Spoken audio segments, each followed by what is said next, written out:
حسن شحاتة يضرب ولا يبالي ويفاجئ النادي الأهلي بعد خسارته للسوبر الإفريقي، ويصدم الزمالك بتصريح تاريخي قبل بداية السوبر المصري.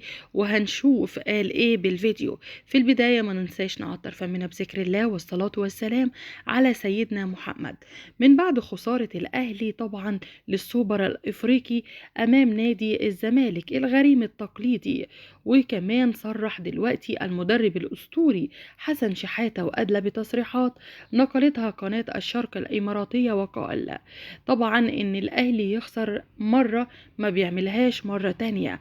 وأنا بقول قبل مباراة السوبر المصري اللي الله أعلم أساسا النهاية هتكون ما بين الأهلي والزمالك ولا هتكون حاجة تانية، بس أنا دلوقتي هقول لكم على اللي هيحصل من بداية السوبر الإفريقي. ويا ترى الزمالك هيستثمر فوزه ولا الأهلي ما ينفعش يخسر مرتين ورا بعض. طبعا في البداية خالص سأله صحفي سأله قال له يا ترى تتوقع ان نهاية السوبر المصري هتكون ما بين النادي الأهلي وما بين نادي الزمالك ولا ايه؟ ولو المواجهة هتبقى كده يا ترى فعلا الزمالك هيقدر يكرر الفوز مرة تانية على النادي الأهلي؟ تعالوا نشوف رده وقال ايه. طبعا قال ان المباريات ما بين الاهلي والزمالك ما بيكونش ليها حسابات تماما، وان دايما بيكون في كسبان وخسران، ولكن احيانا بتكون المواجهة من قبلها بتكون واضحة وبتكون محسومة.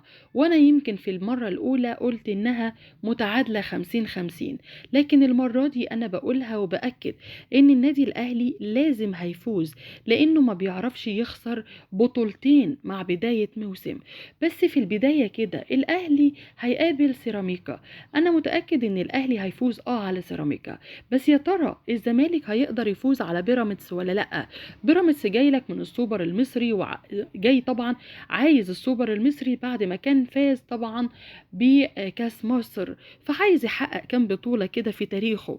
فالمواجهة اللي احنا مفروض نسأل عليها يا ترى مين اللي هيقدر يكسب ما بين الزمالك وما بين بيراميدز؟ ولو الزمالك عملها طبعا وفاز ولما هيواجه الاهلي المباراة دي هتكون صعبة جدا جدا. الزمالك عايز يحافظ على فوزه وعايز يكسب الاهلي مرتين، وده هيديله دفعة قوية، وانا شك انه يقدر يعمل كده.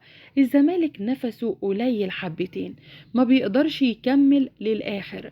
اعتقد ان مارسيل كولر مش هيسكت للعيبة، خصوصا بعد تعيين محمد رمضان قال ان مفيش حاجة اسمها خسارة عندي، احنا هنركز، احنا هنفوز بالسوبر المصري، وده مفيهوش جدال او نقاش.